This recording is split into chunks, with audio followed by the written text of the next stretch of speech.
지난해 영어도 안 왔어요?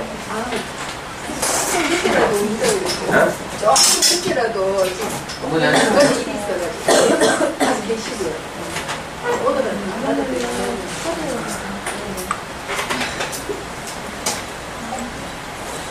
네, 아니 하시죠.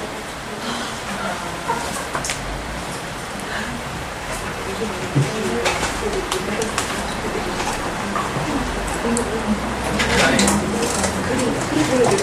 저는 우리 저 대학이 뭐예요? 그 카페 때문에. 칼라.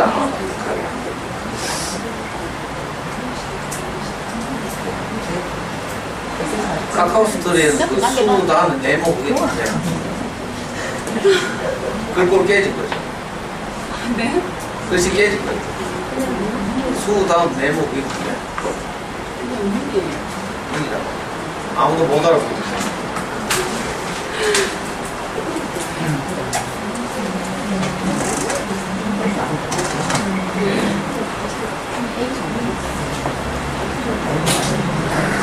또 정은신 대한민국가 있지? 요즘도 일하러 다녀? 그래?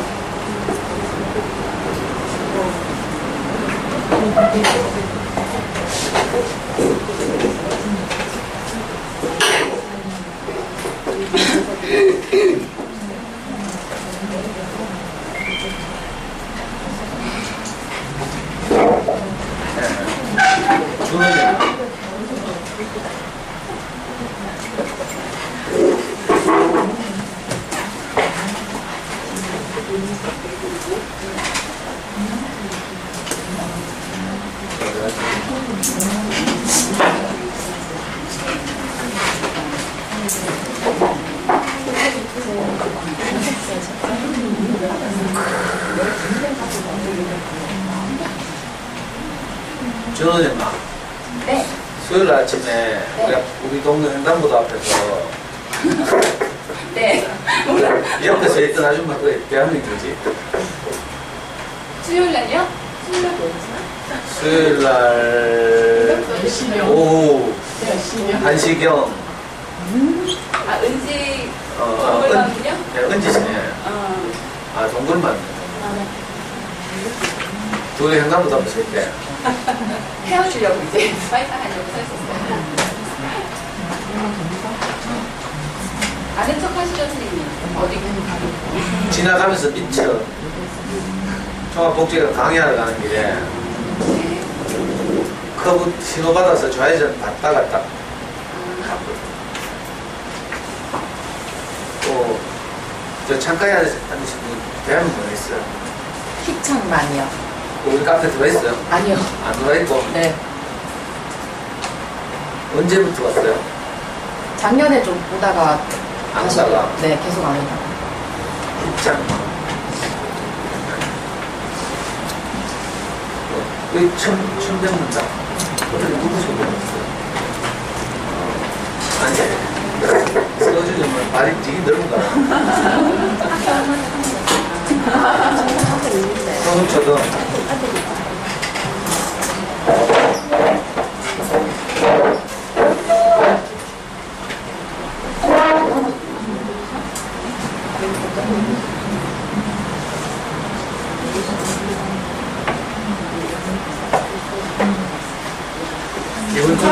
이번 주가 아니고 이번 학기는 행복교과서 다 썼어요. 한 사람 정도가 행복교과서 한 사람, 두 사람, 세 사람 이런 문제라고? 저희는 아직 책이 안 들어와요. 그래? 그럼 잘 됐네. 책 들어오면 사. 책이 나온 지 얼마 됐는 거예요? 63절 많이 잘 살려가지고. 이거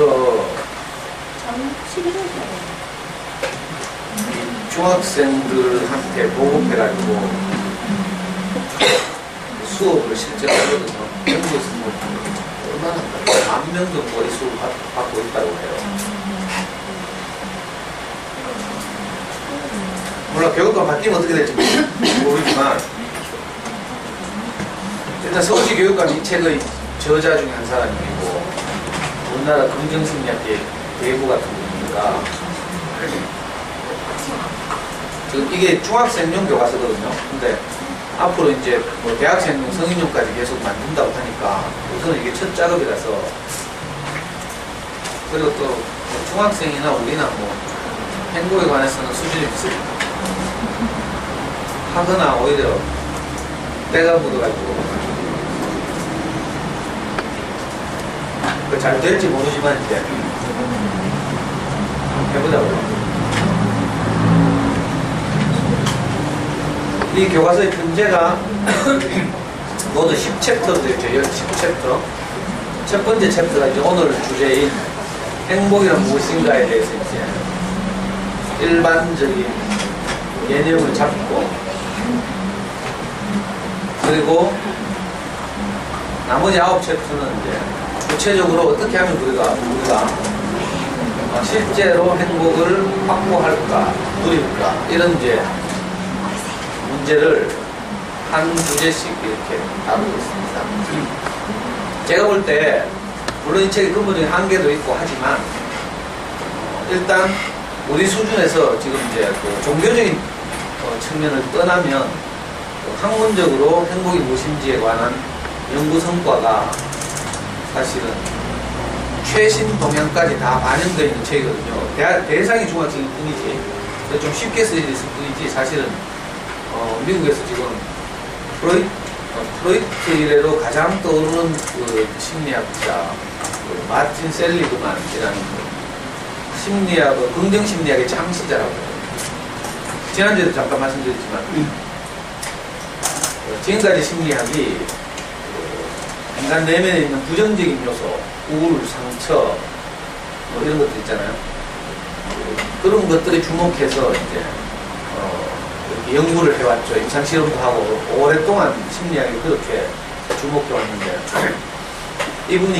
이분도 사실 우울증에 관한 연구를 30년 동안 했다요. 지금 펜실바니아 대학 교수라는데 그러다가 이제 미국의 심리학자들이 모인 학회에서 처음으로 이제 더 이상 우리 지긋지긋하게 막 이미 뭐 다 망가진 우울증이나 뭐 이런 데 대해서 그만 좀 연구하고 좀 인간의 내면 안에 있는 긍정적인 면을 좀 우리가 주목하고 연구하자 이렇게 이제 문제를 제기하면서 이 흐름이 생겼다네요. 긍정심리학. 그 영향이 이제 지금 우리에게까지 오고 있는 거죠. 한국 교육에도 지금 서울시 교육감하고 옛날에 교육부 장관도 하셨던 권영준 교수가 서울대학교 교육학과에 계시니까 교육학과에서 이제 긍정심리학을 거의 옛날에 처음 시작하신 분처럼 이렇게 여기고 또 서울대학교 심리학과의 이 책의 주요 저자 중에 한 사람이 최인철 교수 이분을 중심으로 그 심리학과 산하에 행복연구센터라고 만들어가지고 행복에 관해서 본격적인 연구를 하고 있고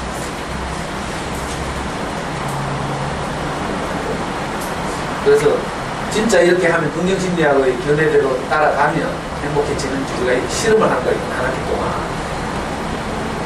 행복해지면 좋잖아요. 그리고 야들 시킨 대로 안 된다면 이제 한계를 발견하는 거죠. 그러면 우리가 놀라운 발견을 하는 거예요. 지금 세계적으로 제일 똑똑한 사람들이 모여가지고 지금 이 책 만드는 연구원들은 전부 서울대학교 박사들이야. 심리학 박사들. 하고 실제로 우리나라에 있는 그 전국의 중학교 교사들을 1년에 2번씩 모아가지고 이 책을 가지고 연수를 해요. 그래서 교사들이 그 연수를 받아서 다시 학교에 가서 지금은 대구 같은 경우 중학교 2학년들에서 수업을 하는 학교가 많이 있죠.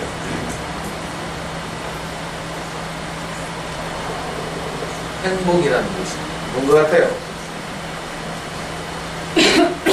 내가 이번에 교육청 가서 연수를 받으면서 이렇게 써가지고 하지 말고 이렇게 가래 여기 행복이라는 뭐지 가래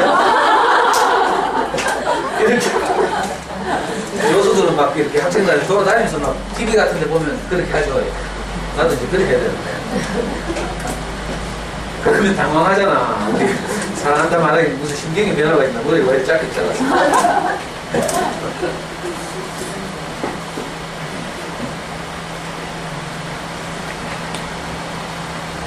대충 오늘 이제 이렇게 행복에 대해서 한번 이제 우리가 고민해보는 거죠. 정답은 없어요. 지난 학기까지는 제가 정답을 미리 말했죠. 제가 알고 있는 정답, 제가 경험한 정답을 말했어요. 그러면 너무 이게 일반적인 주입식이잖아. 그러니까 이번 학기는 우리 이제 제로 베이스에서 똑같이 서로 모른다고 이제 생각하고 한번 이렇게 탐험해 나가는 거죠. 저는 재밌을 것 같아요. 여러분도 어떻게 생각하시나요? 저기 미쳤나? 이번 학기도 어제까지 온 거예요.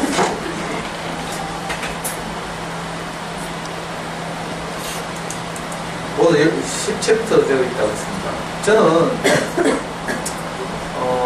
옛날 지금부터 한 15, 16년 전에 처음에 제가 이제 제 인생 절망적인 때 이야기를 했죠. 20년 전에 우리 아이 4살 때. 그때 이제 제 스승을 만나서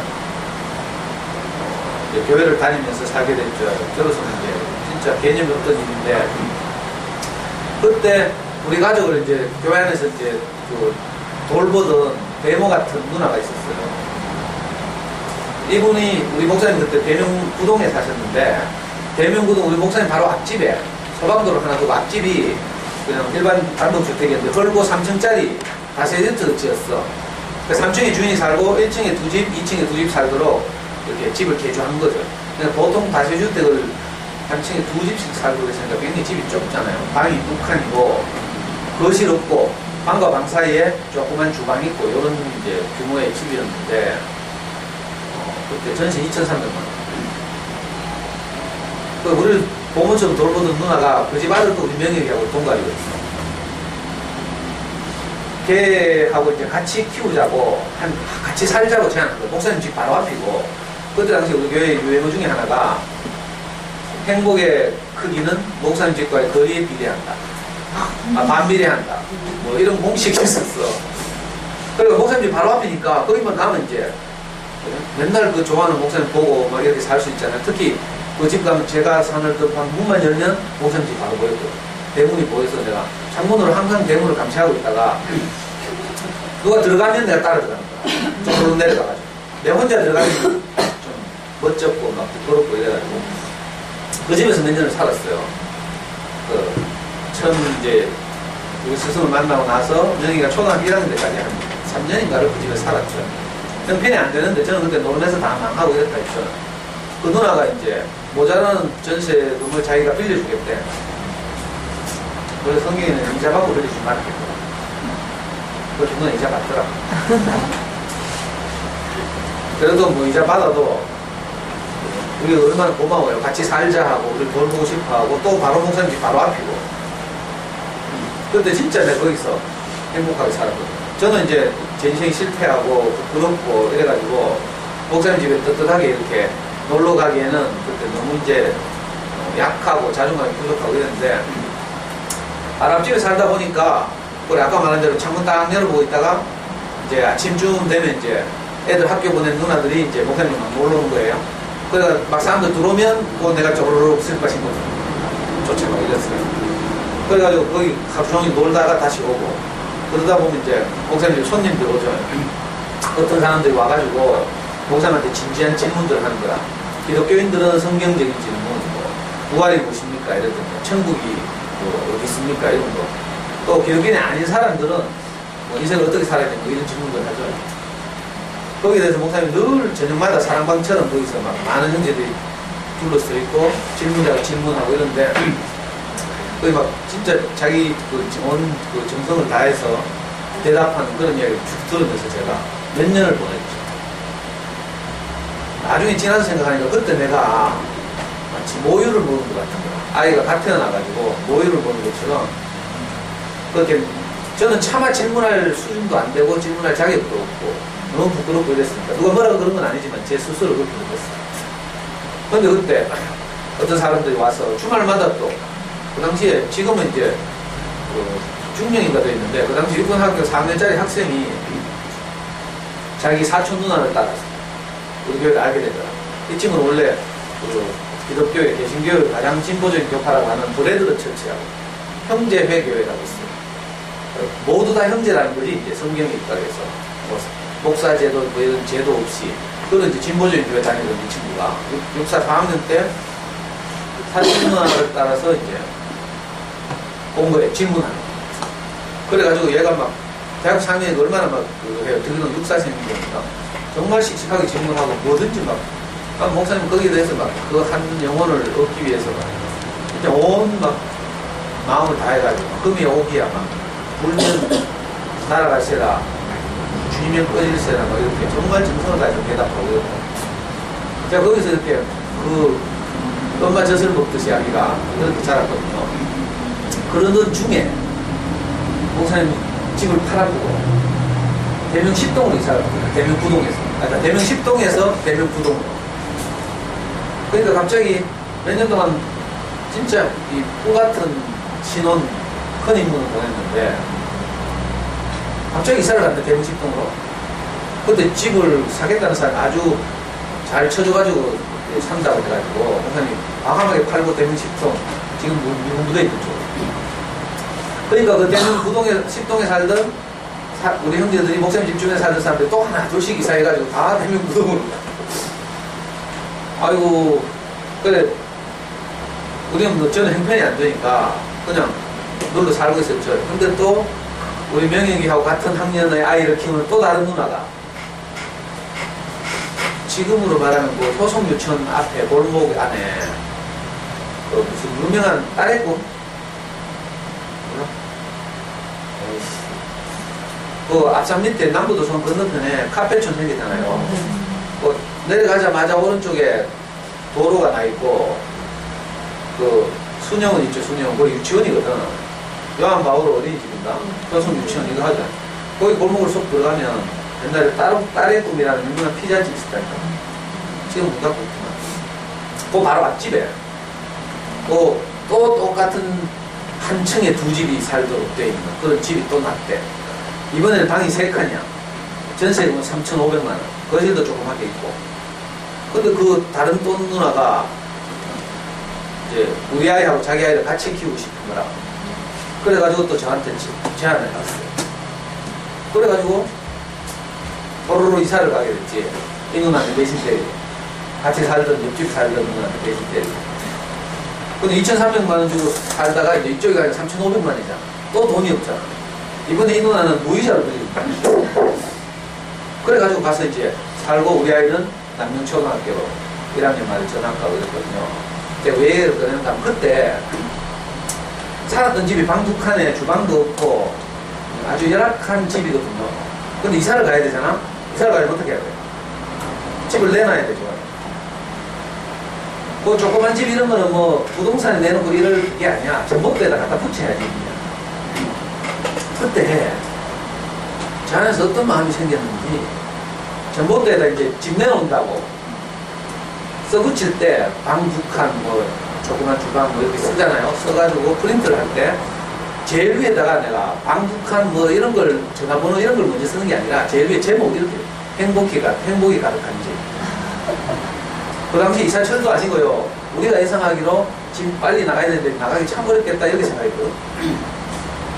근데 내가 그걸 행복이 가득한 집 해가지고 연락처하고 방 2칸 조건하고 돈 얼마하고 이걸 써서 10장을 딱 프린트해가지고 딱 붙였는데 바로 다음날 어떤 신부 보고 오더니 바로 계약이 오늘 어젯밤에 이제 제가 행복이란 무엇인가에 대해서 이제 강의 준비를 하다가 갑자기 그 생각이 나는 거예요. 그때 당시에 사실 저는 행복이 뭔지 몰랐어요. 내가 행복하긴 했지만 근데 행복이라는 것을 내가 정의할 수는 없었지. 그래서 남들한테 전달하기도 어렵고. 근데 하여튼 그때 저는 참 행복했던 것 같아. 그러니까 나도 모르는 사이에 그냥 행복이란 무엇인가 하고 전봇대 써붙이고 내가 아주 담대하고 당당했다니까. 이거 사기친다 이런 생각이 없었어요. 우리가 마누라는 당연히 부끄럽다 하고 막 마이카노 하고 막 저는 그런 생각 전혀 없고 진짜 내가 행복했습니다. 근데 사실은 내가 행복이 뭔지 잘 몰랐죠. 지금처럼 여러분들에게 나름대로 설득력 있게 이렇게 전달할 그런 능력도 안 되고 그래서 16년 전이니까 16년, 17년 전이니까 그거 참 신기하더라고. 그 당시에는 뭐 지금보다 저의 이런저런 조건의 형편은 훨씬 더 나빴겠죠. 그때랑 제 사진을 보면요, 베트남 난민같이 진짜로 놀거든요. 지금은 막 지난주에 강의를 한 사진을 우리 겸이 엄마가 찍어가지고 우리 카페에 올렸잖아요. 카페에 올려 카스에도 올렸는데 누가 그랬지, 내 얼굴에서 광이 난다. 아니, 누가 그 어제도에서 유튜브 통해서 우리 아줌마가 사진을 보더니 광이 난다. 내가 봐도 마음에 드니까 내가 당연히 올렸지, 카스에. 근데 그때는 그렇지 않거든. 진짜 피골이 상접하고 베트남 난민처럼. 그때 생각이 나는 거예요. 그래서 아이고, 내가 엄마들한테 우리 진짜 귀한 시간을 내서 이렇게 매주 고생해주신 엄마들한테 내가 잘난 척하고 막 내가 알고 있는 행복에 대해서 막 이렇게 주입하고 이럴 일이 아니고, 그때 나도 몰랐으니까. 그래서 내가 다시 이렇게 옛날로 돌아가서 우리 여러분들과 함께 행복에 대해서 한 발자국씩 고민하고 한 걸음씩 같이 걸어가고 이랬으면 좋겠다, 이런 생각이 들더라고요. 그래서 저도 사실 행복에 대해서 모르는 거라, 지금부터. 알겠죠? 그러니까 여러분들도 부담 갖지 말고, 내가 물으면 저 인간이 정답을 갖고 묻지, 이렇게 생각하면 안 된다니까. 누가 정답을 갖고 물으면 버벅거리죠. 쫄리고 위축되고 그렇잖아요. 그래서 이번 학기에 내가 특별히 지금 이거 서울에 있는 인쇄소에서 내가 이거 감사 노트를 한 거예요. 제가 만든 게 아니고 그 서울대학교 행복연구센터에서 선생님들 불러다 연수를 한다고 했죠. 그 연수를 받던 어떤 선생님 중에 한 분이 연수를 받고 나서 자기한테 아이디어가 떠올라가지고 아이들한테 감사 노트를 만들어가지고 나눠주고 여기다가 이 프로 수업에 따라서 뭐 이렇게 활동을 하고 있는 거예요.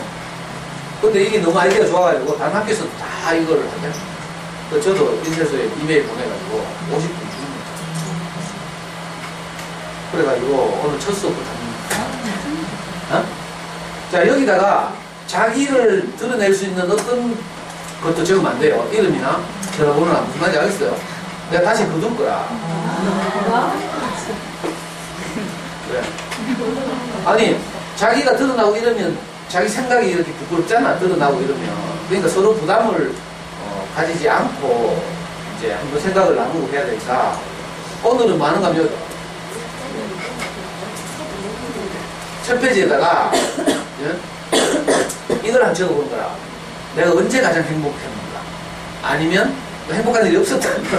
앞으로 어떤 경우에 언제 내가 가장 행복할 것 같은가? 이런 거 이제 있는 그대로 진짜 솔직하게. 뭐 정답, 뭐 내가 아이하고 소통할 때 행복합니다. 뭐 이런 거 말고. 그런 정답 말고 진짜로. 예를 들면 저 같으면 생각이 내가 언제 행복할까? 앞으로 같으면. 물론 네, 저는 허설지 강의 준비할 때 행복하고요. 여러분들 만날 때 행복하지만 이런 좀 정답 같은 거 말고 이제 좀 소물적인 생각을 해보니까 이렇게 했거든요. 나는 공짜를 좋아하고.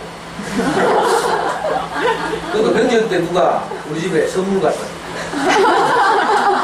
백화점 상품도 갖다 그때 진짜 좋아. 그러니까 우리 마누라가 내가 받자면 바로 뺏어가. 그래서 이럴 때 기분 좋잖아요. 예를 들면 이런 식으로 좀 실사구시적으로 적어보려고. 일단 서로 여러분들이 각자가 생각하는 뭐 행복 이런 게 있을 거 아니에요. 전에 그랬던 것도 좋고 앞으로 그럴 것이다 라고 생각되는 기대하는 행복 이런 것도 좋고.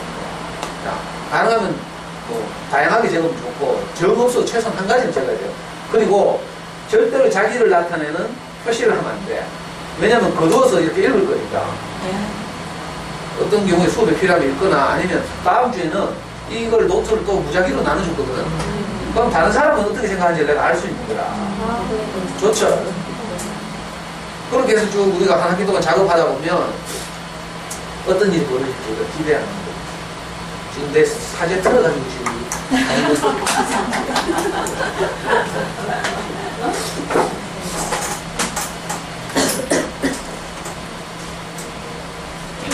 자기를 표시하면 안 돼요.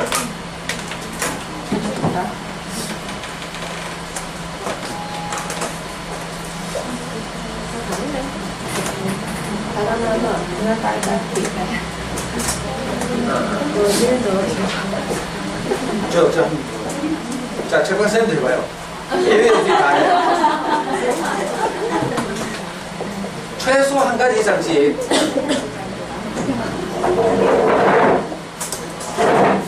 왜냐하면 이제 행복이란 무엇인가를 이렇게 우리가 정의하기 위해서는 구체적으로 우리가 언제 행복했는지 어떨 때 행복했는지 걔몇 마트에 왜 구경하고 뭐 수업 태도가 영시 같은 것들 있잖아. 여기 있어요. 자기를 암시하는 말 어떤 것도 남기면 안 돼. 시험 칠 때 그런 거 가져와요. 채점자들 공평을 위해서. 제목만 적어. 첫 페이지 제일 위에다가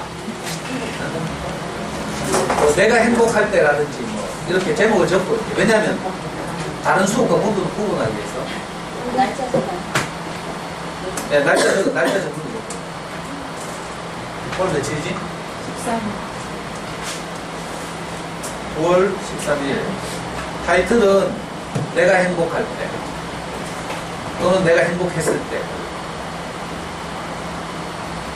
원래 영재수 뽑을 때 가능하면 많은 경우의 수를 적는 게 높은 점수를 받는 거 알죠?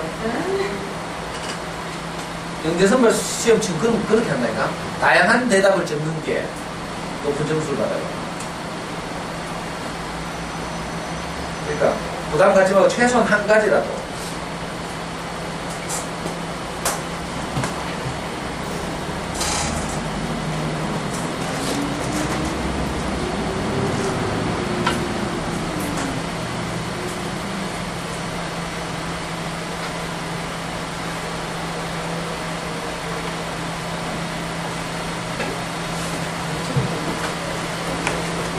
제가 한 가지 적었습니다.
동영상 보시는 분들 지금 뭐 하고 있나 했다니까.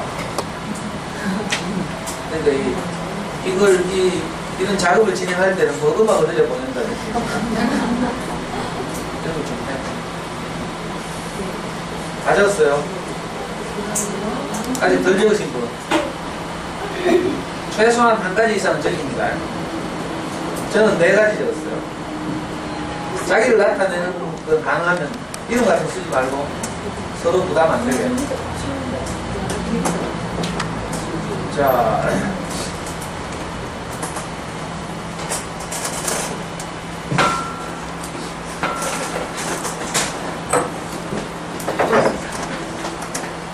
방금 오신 분도 이거 하나 있어요?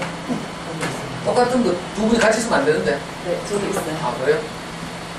내가 행복할 때 어떤 경우 행복한지 빨리 적어봐. 자,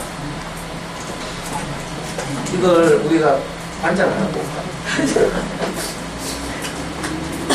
우리 저 제일 뒤에서 거두와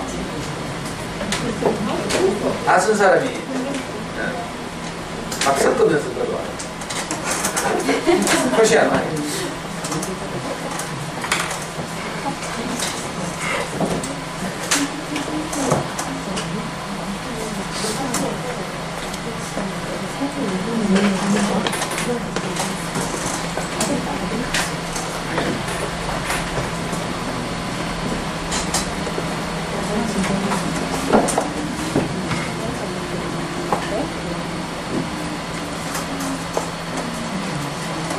저는 이제 서둘러 온다고 행복교과서를 지금 못 봤는데,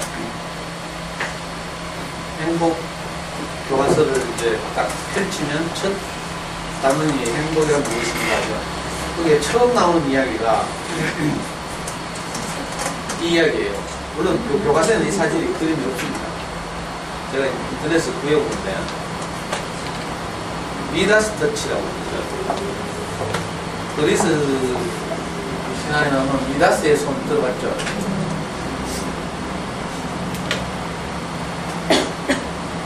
지금요, 그림의 중간에 빨아먹고 고추 보이는 이 양반이 그리스 신화에 나오는 술의 신, 주신이라고 하죠, 주신. 디오니소스. 그리고 오른쪽에 있는 빨아먹고 술 취해가지고 쓰러져 있는 사람이 디오니소스의 스승이라고 여겨지는 셀레노스. 그리고 지금 디오니소스로부터 축복을 받고 있는, 무릎을 굽히고 있는 저 양반이 미다스라고 불러요. 저는 미다스가 사람 이름인 줄 알았어. 근데 찾아보니까 사람 이름이 아니고, 그 기원전 7, 8세기경에 그리스는 도시국가였죠. 도시국가에 이제 마다 이런 왕들 있잖아요. 그 미다스가 그 어떤 도시국가의 왕조라서 미다스 왕조라고 그래요. 미다스 왕조의 어떤 왕이겠지. 사람 이름이 미다스는 아닌가, 왕조의 이름. 근데 이제 하루는 이 디오니소스의 스승, 정말 어릴 때부터 길러주고 막 이랬대. 스승이면서 뭐 양아버지 같은 이런 분이라는데, 디오니소스가 술이 시니까 당연히 스승도 술을 좋아했겠죠. 그래서 술 취해가지고 막 길을 잃었다든가 뭐 어쨌다든가. 그런데 이제 이 미다스가 신의 스승이니까, 주신의 스승이니까 금방 알아보고 이제 이 사람을 아주 환대했대요. 융숭하게 대접해서 안전하게 돌려보냈다고 해. 그래가지고 이제 디오니소스가 거기에 고마워가지고 감동해가지고, 그러면 네가 내한테 소원을 하나만 말해봐라, 이렇게 됐다는 거죠. 그래서 이제 그 미다스가 고민하다가 우리 모든 인간의 소망이기도 하겠죠. 그래서 이제 내가 만지는 것이 뭐든지 다 황금이 되었으면 좋겠다, 이렇게 원하는 거죠. 그래서 실제로 디오니소스가 그런 축복을 내려가지고 미다스가 이제 그런 사람이 된 거죠.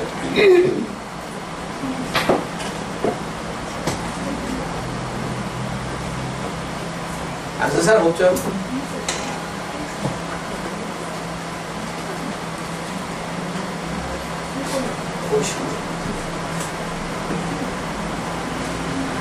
그래가지고 실제로 뭐 길을 가다가 아름다운 꽃을 보고 꽃을 또 만지니까 꽃이 금이 되고, 그죠? 진짜 좋은 대로 이제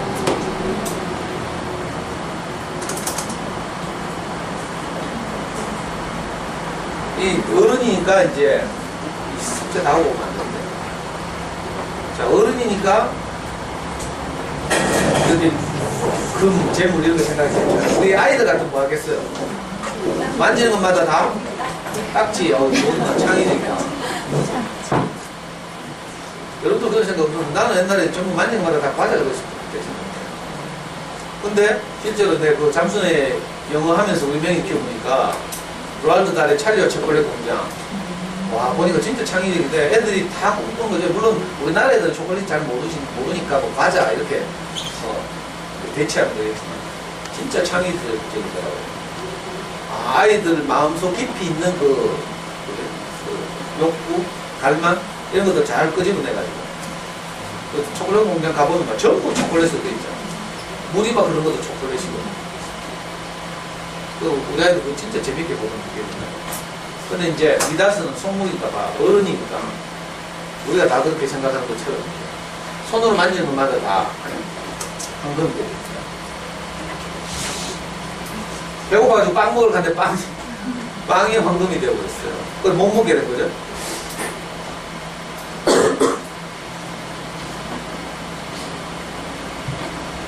자기 사랑하는 공주가 아빠한테 와가지고 너무 사랑스러워서 그만 포옹하려고 했는데 손대자마자 황금 동상이 되어버렸네.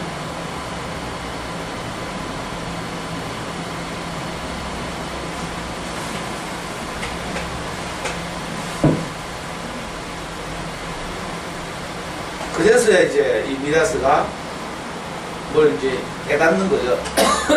아, 진짜 내게 소중한 것이 내가 바라는 것이 아닐 수도 있구나. 이걸 알게 된 거예요. 이 행복교과서의 제일 첫머리에 이 미다스 왕의 이야기로 시작을 해요. 선생님 책 언제 도착해요? 주문했어요. 그래요? 아니, 책도 없이 수업 들어오다니, 지금. 애들 학교 뭐 교과서 뭐 이자목이랑 엄마들 막 그동 내려가지고 난리 분수를 치더라. 아니, 제가 생각하기로 이게 한 8,000, 9,000원 하잖아요, 책이. 그런데 충분히 그 값을 하고 남아. 그렇죠? 아니, 뭐 하나만 알아도 사실은 되게 영향을 미치는 어떤 한 구절만 알아도 훨씬 그거가 높은 가치를 가져. 그러니까 진짜 진지한 건 목마를 때 마실 수 있는 물, 아니면 외로울 때 나와 함께하는 친구, 뭐 이런 것들이 더 소중하다는 거죠. 그리스 신화에서 이렇게 많은 이런 우화들이 나오는데, 신화들이 나오는데, 이 신화들이 그냥 지어낸 얘기가 아니고요. 사실은 오래전부터, 고대로부터 진짜 행복이 무엇인가, 사람이 어떻게 하면 행복하게 살까, 이걸 다 고민하고 있었던 거죠. 지금 뭐 우리가 문명 시대에 살고 막 스마트폰을 손아귀에 쥐고 있고 막 여기서 인터넷도 되고 막 진짜 기적 같은 삶을 살지만 이건 이제 물질 세계의 발전이죠. 문명의 발전이지. 사실은 뭐 행복이 그때보다 더 발전했다 이렇게 보기는 어려워요. 그렇죠? 우리가 시대를 잘 만난 거지.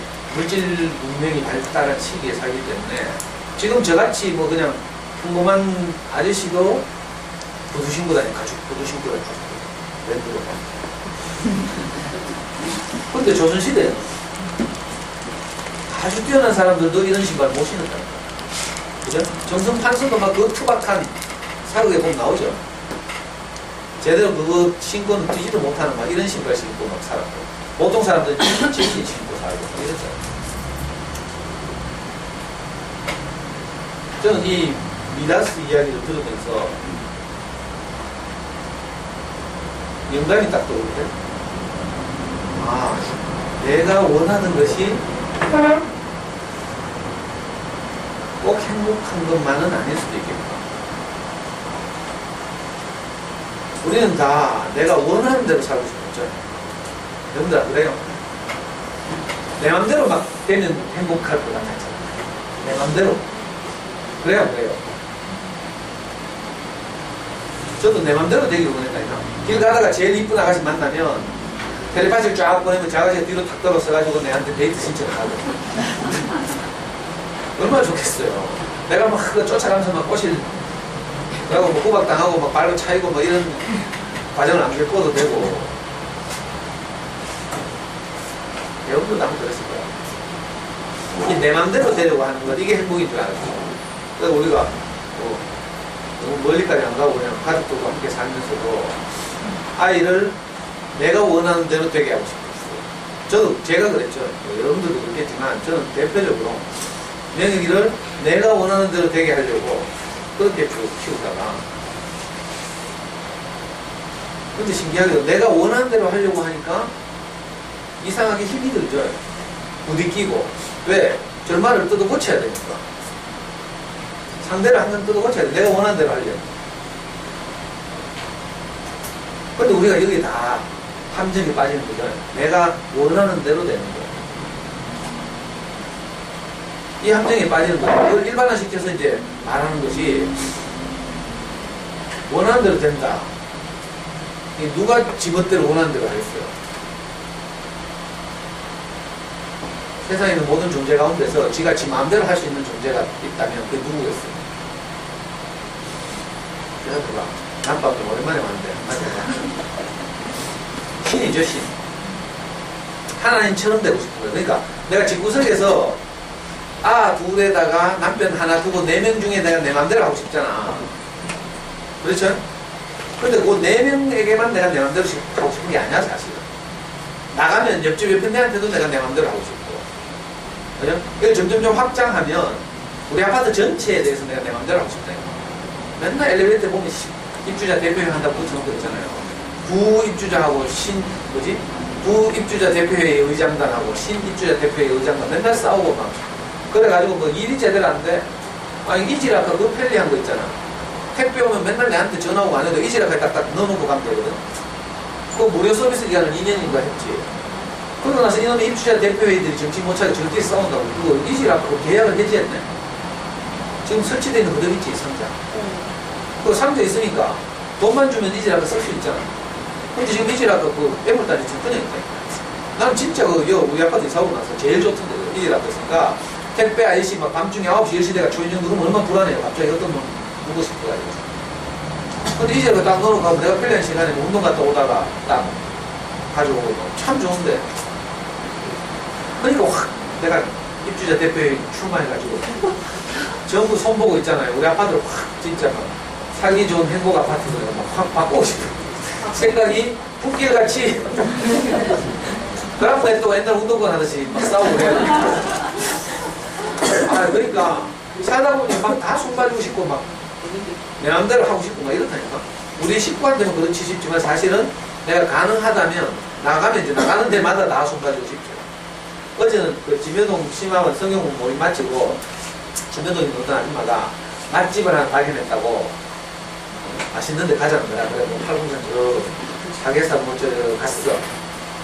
오이씨 하니까 거기서 서빙하는 아줌마가 무슨 집안에 큰 무관이 있는지 얼굴이 얼마나 더럽게 막 얼굴에 나 지금 짜증 불에 딱 쓰여있어 불에.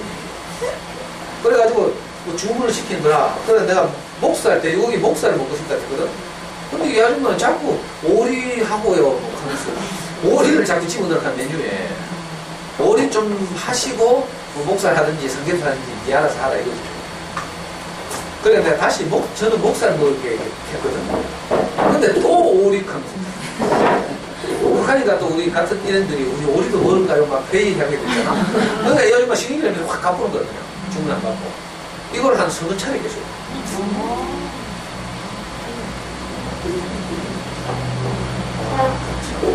그래가지고 제 아줌마 당장 불러가 손봐주고 싶잖아. 그러니까 가는 때마다 손봐주고 싶다니까. 이게 내 맘대로 하는 거죠. 미다스가 따르는 게 아니고 사실은 제가 내 맘대로 되면 내가 좀 편하고 이렇게 살 것 같으니까 다 내 맘대로 하고 싶은 거죠. 이게 사실은 내가 미다스가 되고 싶은 것이고 이걸 성경에서는 하나님처럼 되려고 합니다. 근데 그건 아니라는 게 이제 좀 알겠죠. 그러니까 여러분들 적어도 호세지 강의도 많이 듣고 했으니까 이 정도는 이제 알고 시작해. 이 수업을 할 때 내 맘대로 되는 것, 내가 미다스처럼 되는 것이 내가 바라던 행복을 가져오는 것은 아닐 수도 있겠구나. 이렇게 회의해봐야 되죠. 안 그러면 집에 가서 아이를 대할 때 또 내 맘대로 한다니까. 나도 모르는 사이에 아이는 어리고 연약하니까 나는 이제 성숙하고 나이도 40대고 하니까 나도 모르는 사이에 내가 손봐주고 싶고 뭐 코치하고 싶고 뭐 잔소리하고 싶고 이게 나도 모르는 사이에 오토메이션이야. 그래가지고 집안이 또는 관계가 참 어려워. 자, 이런 고민에 출발하는 거예요. 이런 경험이 있을 거 아니에요. 고대 사람들도. 미다스의 신화가 그냥 나오는 이야기가 아니고 많은 사람들의 고민의 결과가 이렇게 신화화되어서 우리에게 구전되고 있는 거죠. 왜 우리 옛 이야기 보따리 이런 책 옛 이야기 읽어보면 거기 뭐 이런저런 이야기가 나와요. 그런 것들 그냥 나오는 이야기 아니라니까. 예를 들면 아기를 낳으면 새끼줄이야. 새끼줄 대문 앞에다가 맞아요. 거기다 뭐 남자 나면 고추 달고 뭐 이렇게 하죠. 삼신할머니가 옷을 갖춰나 뭐. 자, 그런 풍습이 그냥 나온 게 아니고요. 그건 이제 옛날 사람들은 물론 그걸 과학적으로 막 설득력 있게 말하지 못했지만 아기를 낳으면 감염 높고 이러니까 새끼줄 처석을 표시하고 다른 사람들이 병균을 가진 사람들이 접근하지 못하게 합니다. 아기한테. 이런 옛날 사람들이라도 그런 지혜가 있는 거죠. 그런 뭔가 뭐 그런 것들이 이제 이렇게 옛 이야기 속에 녹여져 있는 거예요. 제사 같은 것도 마찬가지거든요. 제사 풍습이 그냥 온 게 아니고 정말 우리가 생각할 때 막 귀찮고 막 밤 12시에 제사 지내라고 하고 막 그러니까 요즘 젊은 사람들 다 9시, 8시에 땡기고 막 어른들 돌아가시면 막 합치고 막 그런 것도 다 이유가 있다고 했죠. 저는 이렇게 어릴 때부터 제사를 안 지내가지고 그런 거 잘 몰랐거든요. 제사를 무시하고 그랬어요. 근데 우리 이제 스스로 만나기도 하고 또 제가 조금씩 나이가 들고 성숙해 가면서 보니까 제사라는 게 아주 중요하더라고. 어른들 돌아가시고 나면 형제간에 모일 기회가 잘 없어요. 처자식 챙기고 막 이러면 삭막하게 되는 거죠. 근데 그놈의 제사라도 있어야 모일 핑계가 생기는 거야. 우리 명희 엄마, 우리는 뭐 우리 형제들이야 뭐 교회 같이 다니니까 늘 뭐 이런 말 보고 얘가 악수도 안 하고 다른 형제들하고 우리 악수해 반갑다고 막 이러고 근데 우리 형하고 내 동생하고는 나는 소다 꼬듯이 너무 막 익숙하니까. 근데 우리 명희 엄마는 처남들이 두 명인데 명절 때도 잘 못 봐. 이제 어른들 다 돌아가시고 나니까 그죠? 명절날에는 시댁에 가야 되죠. 명희 엄마 여기 와 있죠. 그 시골에 처남들끼리 모여서 뭐 제사 지내고 또 자갈집 가다가 다 가버리죠. 그러니까 명절 때도 못 본다. 그 제사 때 본 거예요, 제사 때. 사실. 10월달인가 11월달 되면 그 한 보름을 사이에 우리 장인 장모님 다 그 동네 앞 국도에서 돌아가셨고 교통사고 나서 돌아가셨죠. 12년 전에 한 분, 또 12년 후에 한 분이 돌아가셨고. 그러니까 운명이 엄마는 작년이니까 애틋하잖아요. 동생들 뭐 궁금하기도 하고 이런데 그것도 잘 못 보여요. 근데 이 제사 풍습을 통해서 조상들을 섬기고 기리는 것이기도 하지만 사실 후손들이 모여서 제사를 핑계로 뭐 소식도 묻고 이렇게 교통하고 이렇게 화목할 기회가 생기는 거죠. 물론 제사 때 모여서 싸우겠지만. 그러니까 이런 옛날 이야기들이 우리에게 뭘 시사하는 거죠. 제가 아까 말씀드린 것처럼 저는 복이 행복이 뭔지는 모르면서 그렇게 행복이 가득한 집. 그런데 사람들이 행복을 다 좋아하다가 엄마도 시험 보고 바로 그날 계약해가지고 내가 얼마나 만세를 부르는지. 가고 우리 와이프한테 큰 소리 치고 봐라 내 창의적인 아이디어.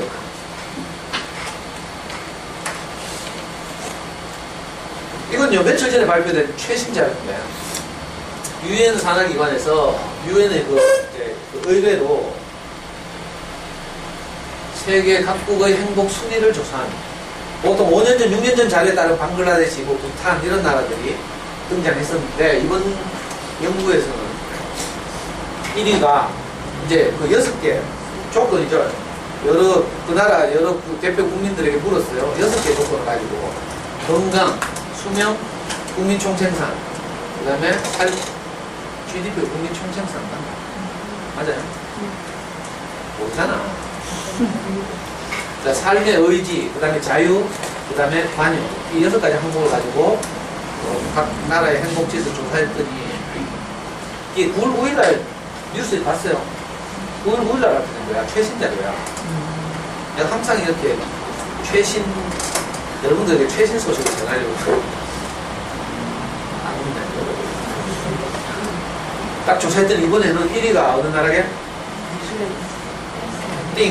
뉴질랜드 띵. 맞네. 기사 덴마크를 비롯해서 대부분 그쪽 나라, 북유럽.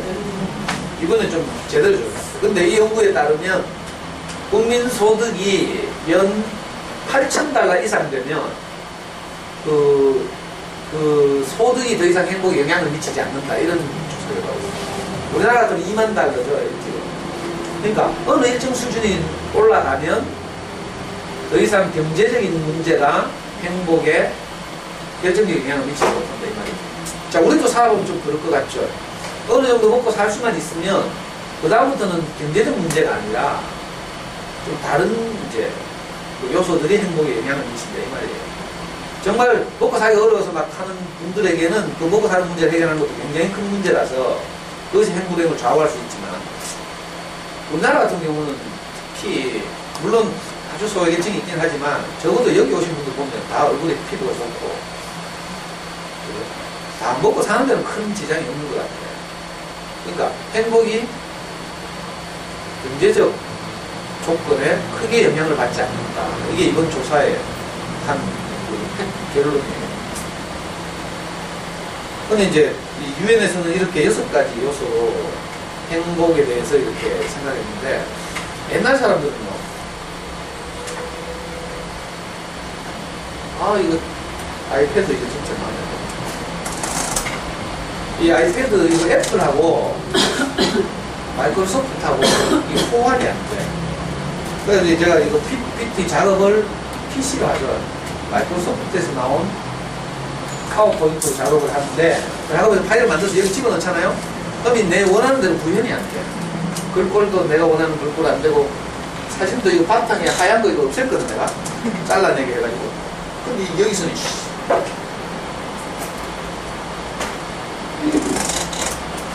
하얀 게 가리니까 글씨가 안 보이잖아. 전통적으로 보죠. 우리 이제 동양에서 특히 중국, 한국, 일본 쪽에서는 행복에 대해서 이제 옛날부터 이제 이 오복 개념이 많이 내려왔대요. 이게 어디 나오는가 하면 유교의 그 주요 경전 중에 하나가 서경이라고 있죠. 사서삼경이라고 들어봤어요? 들어봤겠지. 사서가 뭔지 알아? 모르지? 모른다. 지나가고. 논어 이런 거 있잖아요. 맹자, 중용, 대학, 이거 사서라고 해. 삼경이 뭐예요? 시경, 서경, 예기. 이거 삼경이라고 하죠. 그러니까 서경이라는 건 이제 유교의 주요 경전. 삼경 안에 주요 경전.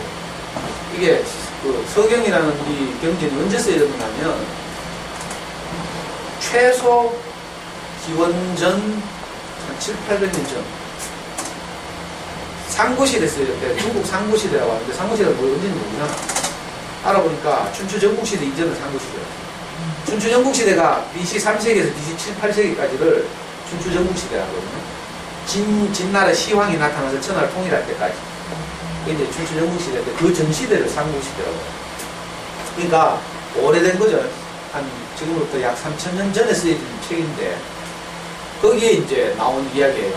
서경에 나온 이제 사람들이 생각하는 행복, 이것이 이제 동양에는 계속 영향을 미쳐왔어. 이 5가지. 오래 사는 것, 또 뭐예요? 풍요로운 것, 물질적인 형편. 항상 물질적인 형편이 들어간다. 나는 안 들어갈 줄 알았는데 들어가는 거야. 그래도 어느 정도는 먹고 살아야 된다 이거지. 여러분도 그렇죠? 어느 정도가 문제지. 어느 정도. 그리고 강령. 강령이란 말은 강은 신체적 그죠? 건강을 말하고 영은 정신적 건강을 말하는 거죠. 강령이라는 말은 그래서 육체적으로나 정신적으로도 편안한 상태. 이게 이제 행복의 세 번째 겁니다. 그리고 이제 자 오래 살고 물질적으로도 좀 풍요롭고 그리고 뭐 건강하고 이러니까 당연히 어떻게 생각하겠어요? 요즘 말로 하면 가톨릭식으로 말하면 봉사 아니면 뭐 일반적으로 말하면 재능기부 뭐 이런 거예요. 덕을 쌓는 것. 덕을 좋아하고 그것을 쌓아서 다른 사람들에게 나누는 것. 유호덕이라고. 자, 이게 네 번째 행복의 조건. 5번째는 보종명인데 이거는 편안하게 죽음을 맞이하는 것. 이래요. 요즘 이제 이게 다시 부각되고 있죠. 백세 시대 거의 하면서 이제는 웰빙에서 어떤 학자들 웰다잉에 대해서 연구하기 시작합니다. 제가 그 옛날에 소개해드린 인생 수업이라는 책도 보면 죽음을 어떻게 맞이할 것인가, 어떻게 죽을 것인가 이런 문제를 다루고 있어요. 요즘 학문적으로도 이게 굉장히 연구되고 있다고 했어요. 제가 지난주에 말씀드렸나? 동부 아이비리그에서 가장 인기 있는 강의가 3가지가 있는데 그 중에 하나가 죽음에 대한 강의. 예일 대학에서 하는 죽음에 대한 강의예요. 행복에 대한 강의, 정의라는 무엇인가라는 강의, 하버드에서 2개 하고 죽음에 대한 강의. 그러니까 옛날 사람들도 잘 죽는 것, 이걸 이제 행복을 5가지. 요즘 사람들 생각과 크게 다르지 않죠. 이 3000년 전 생각인데, 그러니까 무시할 일이 아니라니까. 이 사람들 옛날에 스마트폰 안 썼다고 우리가 뭐 더 잘났다 이렇게 볼 수 있어요. 지금 그림이 이상하네요. 이상해요. 거꾸로 돼 있죠. 왜 거꾸로 돼 있게요? 밤중에 그림을 넣다가 정신을 못 차려서 그렇다 라고 생각하겠지. 자, 왜 그렇게 했어요? 빨리 말해봐. 맞추는 사람 내 문화상품권 만원짜리 하나 줘. 니는 가만히 있어. 옛날 이야기 다 들어놓고. 자, 왜 거꾸로 돼 있게요? 어? 어?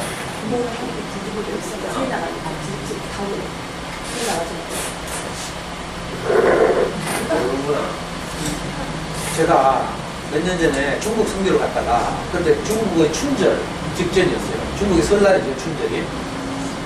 신기한 걸 목격했는데 집집마다 문 앞에 기둥에 이 복자를 써붙였는데 전부 거꾸로 써붙여놨어.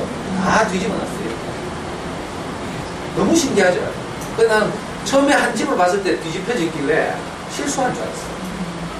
근데 나중에 나가서 길거리에 집도 보니까 다 거꾸로 돼 있네.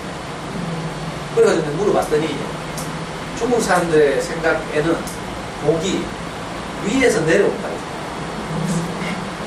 하늘에서 내려온다고 생각한 거예요. 그래서 자기 집에 내려오라고 이렇게 복자를 거꾸로 뒤집어놨다. 그러니까 일부러 내가 이거 지금 거꾸로 뒤집은 게 아니고 거꾸로 뒤집어 있는 걸 사진 찍어 온 걸 내가 가지고 있는 거야. 그러니까 중국 사람들 신기하죠. 이게 종교적인 사람들도 아닌데 고대 사람들은 오히려 지금 사람들보다 훨씬 더 좀 맑았던 것 같아. 복이 내게 있는 게 아니라는 거죠. 땅에 있는 게 아니라 위에서부터 내려온다. 이걸 벌써 이렇게 딱 생각하고 있어. 그래서 옛날 중국이나 우리 한국 같은 데서는 뭐 마을에 어떤 뭐 흉한 일이 생기거나 하면 항상 모여가지고 산신제나 뭐 이런 거 드리잖아요. 기부제도 드리고 다 하늘에 대해서 그렇게 하고 그래요. 이게 이제 옛날 중국 사람들의 생각인데 이 위대한 철학자 이 변증법의 창시자라고 우리가 헤라클레이토스라고 있어요.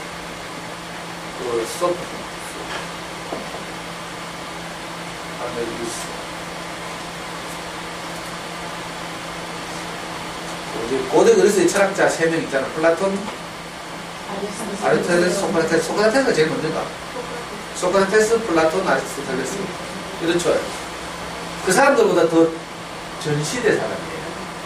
그러니까 고대 그리스 철학의 거의 아주 독보적인 분인데 이 사람의 그 변증법 이런 것들의 영향을 받아가지고 헤겔의 변증법이 나중에 나오고 마르크스의 변증법 이런 게 나오고 이분이 그렇게 말했어. 이 사람이 2500년 더 됐죠. 아까 그 철학자 3분이 2500년 전 사람이니까 이 사람은 2700년 전 사람이에요. 벌써 이렇게 인식하고 있다.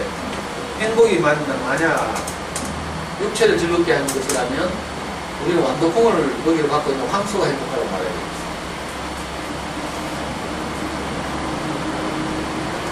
어느 정도 이제 수준이 되면 이거 다 알죠. 물론 육체적이라는 것이 뭐 맛있는 맛집 가는 거 이것만 말하는 게 아니에요. 물리적인 것 이것만 말하는 게 아니고 그 밖에 다른 것들도 다 육체적인 거죠. 예를 들면 우리가 생각하는 뭐 이런 저런 것들 조금 뭐 환경이라고 제가 추상적으로 그러니까 그 지금 우리에게까지 영향을 미쳐오고 이 긍정심리학까지 온 고대 사람들의 생각 이런 것들이 막 중간에 단절되고 이런 게 아니라 계속 발전하고 이래가지고 오늘 우리에게까지 영향을 미치는데 근데 이상하게 우리 다 쓰고 죽는 건 없을까? 이런 사람들 생각이 어디 가고 없고 애 키우다 보면 어떻게 돼요? 완전히 헷가닥 해가지고 여러분들 안 그랬나? 난 그랬어요. 아 이런 사람들 생각이 내한테 왜 전달이 안 됐나 몰라. 나는 그저 거기에 패고 잡아가지고 막 성적 잘 나오고 막 아까 말한 내 멋대로 되고 막 이게 행복인 줄 알고. 근데 그런 게 다 물질적인 거죠. 아니 뺑아리도 닭도요. 성경에 그런 유명한 말이 있어. 어미닭이 자기 날개 아래 뺑아리를 품은 같이 하나님이 우리 인생을 사랑하신다 이런 표현이 있거든요. 그때 나온 표현이 뭐예요?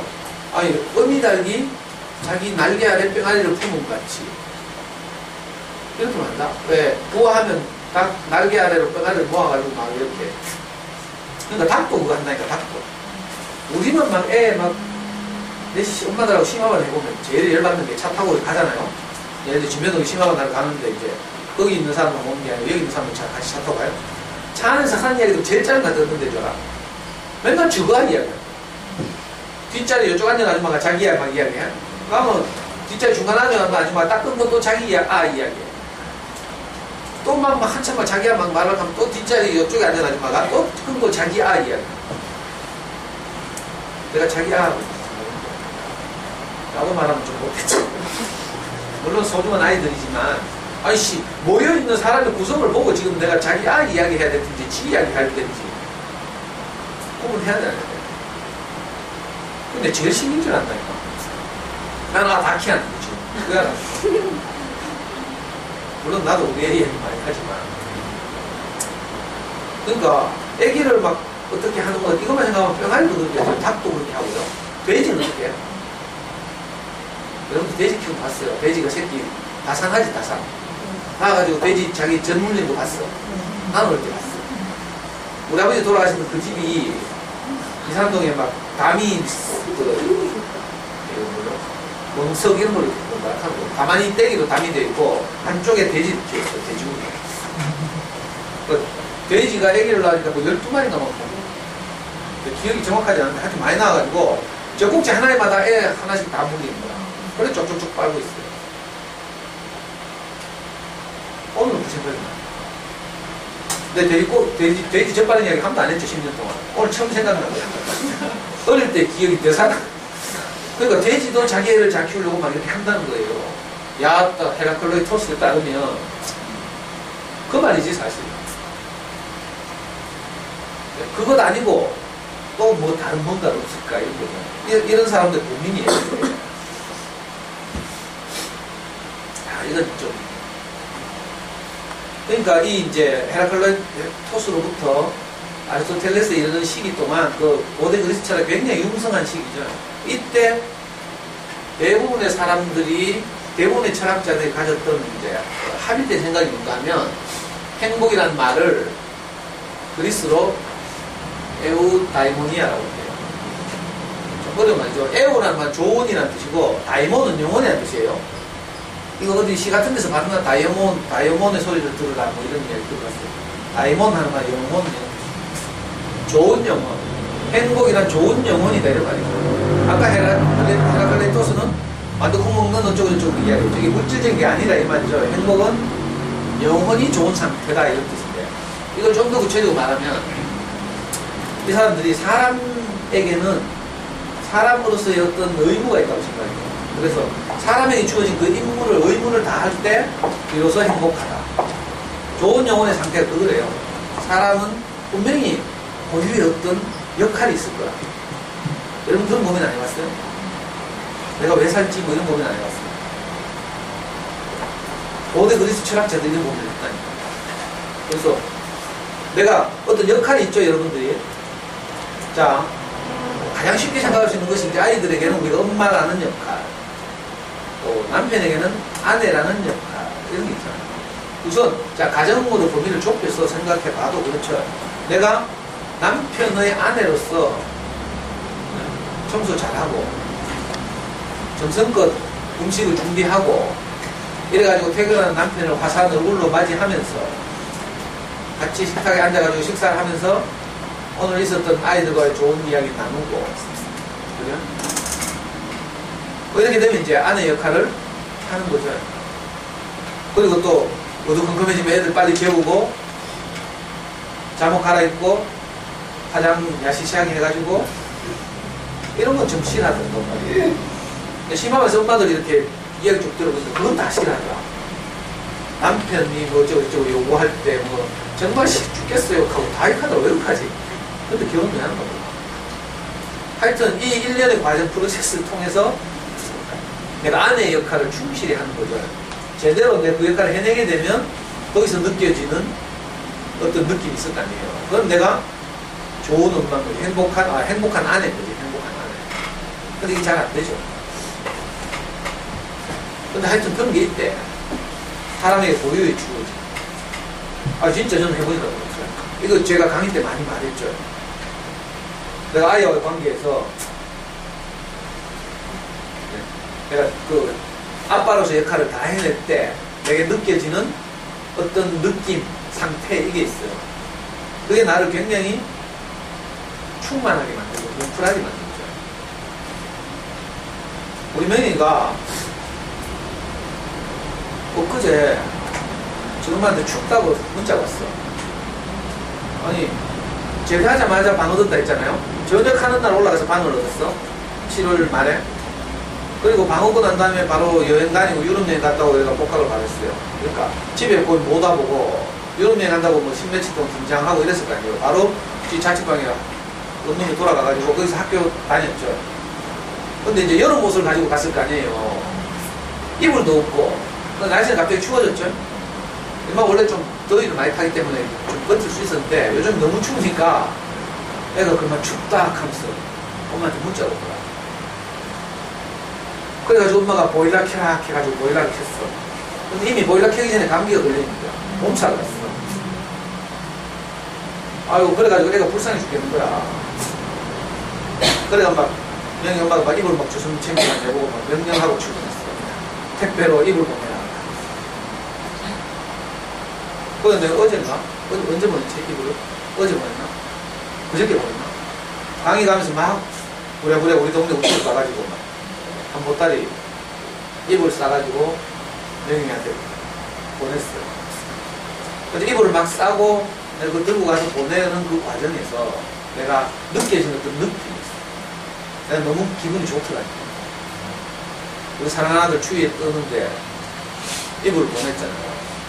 그러니까 내 역할을 한 거죠. 그 역할이 제대로 수행될 때 느끼는 어떤 마음이 이게 아빠로서 내가 행복감을 느끼는 거죠. 뭐 예를 들면 아내에게도 그런 걸 느낄 수 있어요. 우리 명희 엄마는 저한테 스트레스를 받아가지고 자고 살다 보니까 이제 스트레스를 처리를 못하고 저처럼 막 욕도 하고 발산하면 되는데 우리 명희 엄마는 선하잖아요. 그래서 이 스트레스를 전부 자기 안으로 집어넣는 거죠. 선한 사람들의 특징인데. 그래서 결국은 그 스트레스 때문에 그렇다고 우리 목사님 말씀하시는데 자궁 내막증이 왔어. 자궁에 물혹이 생긴 거예요. 그래가지고 수술을 3번 했어요. 처음에는 2번은 젊으니까 자궁을 절제하는 게 아니라 이제 물혹만 처리하는 이런 수술을 하고 나이가 들어서는 이제 그 전문의 권유가 이제 자궁을 절제하려고 절제했고 이 3번의 수술을 했고 그 수술했는데 우리 목사님 병문안 나가지고 한 말이 뭐 목사님뿐만 아니라 우리 교회 누나도 다 하다가 네가 스트레스를 많이 줘서 그렇잖아. 근데 그게 내게 뭐 정죄나 판단으로 들리지 않고 마땅히 내가 받아야 될 그 조언으로 들렸어. 그래가지고 병원에 있으면서 일주일 동안 한 번 수술할 때마다 일주일 갔다 있죠. 저는 어차피 뭐 남는 게 시간뿐이라 가지고 우리 와이프 옆에서 철석같이 붙어가지고 정말 머리도 감겨주고 샤워도 시켜주고 모든 것을 내가 다 했어요. 그때 비로소 내게 어떤 느낌이 오더라고. 무슨 느낌인지 알아요? 내를 만나가지고 고생한 아내에 대한 그 미안함 이런 거 있잖아요. 그런 걸 조금이라도 내가 갚는다 이런 생각이 들어요. 그러니까 정말 내가 사랑하는 마음으로 옛날에 저는 바빠가지고 뭐 그리 바빴는지 사실 바쁜 것도 없었거든요.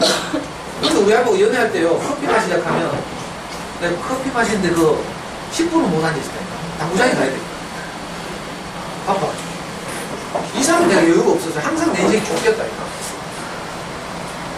근데 이제 내가 좀 사람이 달라지고 좀 여유가 생기니까 그럼 내가 원하는 것들은 다 내려놓으면 되잖아. 저는 내가 원하는 것이 너무 소중하기 때문에 이걸 내려놓을 수가 없어서 내가 바빴거든.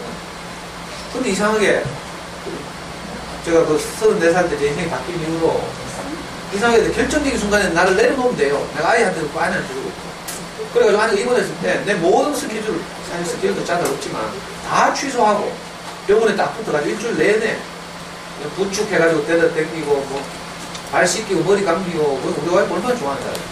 그때 내게 느껴지는 감정이 있더라니까. 상태죠 이게. 내 상태. 내가 참 행복하다.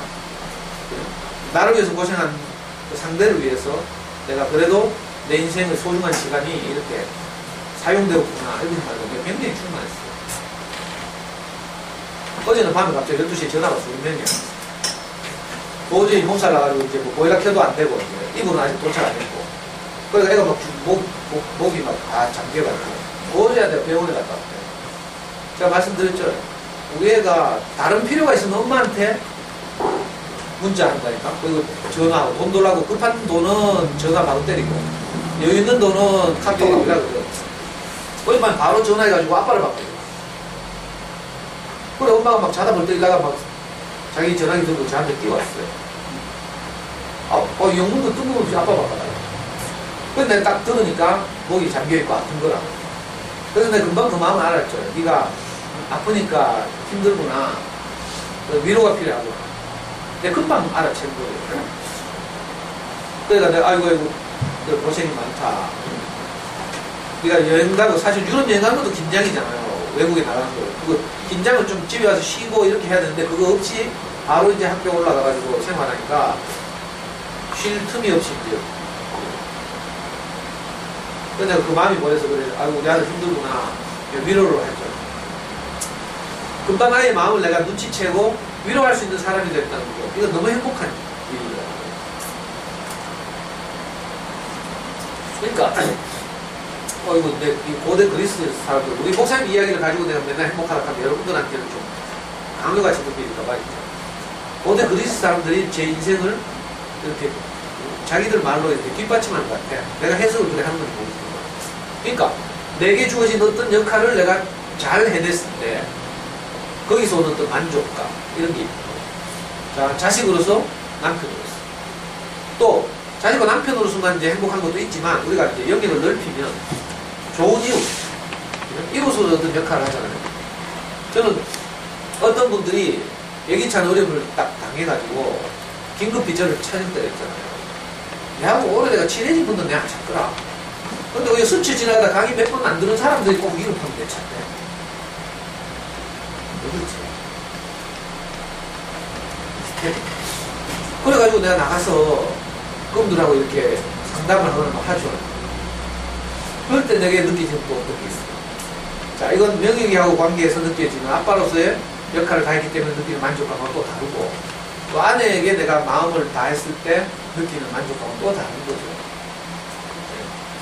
내가 좋은 이웃이 된다는 거. 이럴 때 느껴지는 것도 또 다른 게 있어요. 그러니까 이 고대 그리스 철학자들은 이런 이제 우리 사람의 인간관계는 다양하니까 자식, 남편만 있는 게 아니죠. 이 범위를 넓히면 이제 곧 추석 때는데 시댁 가야 돼, 시댁. 골치 아프죠? 안 가고 싶죠? 옛날에 내 명절 특강도 맨날 하고 이랬는데 엄마들 시댁 가가지고 막 고생하고 속상하고 막 스트레스 받고 이러니까 위로한다고 내가 추석 전에 미리 이제 이번에 잊어버린다. 시댁에 가시면 여러 가지 불편할 수도 있죠. 눈꼴 사는 동서도 있을 수 있고 상대방이 다른 동서가 나를 눈꼴 사는 게 생각할 수도 있어. 그러니까 보니까 그런 경우 있대. 뺀질뺀질하 해가지고 뭐 바쁘다고 돈만 살짝 붙이고 지금 다 갖고 난 뒤에 나타나는 이런 동서도 있고 형편과 사정에 따라 다 달라요. 또 시댁 시어른들이라는 그런 환경도 있고 다른 거 다른 말보다 제가 꼭 여러분들이 하고 싶은 말이에요. 우리가 이제 계속 올 거지? 네, 그것도 없어요, 선생님.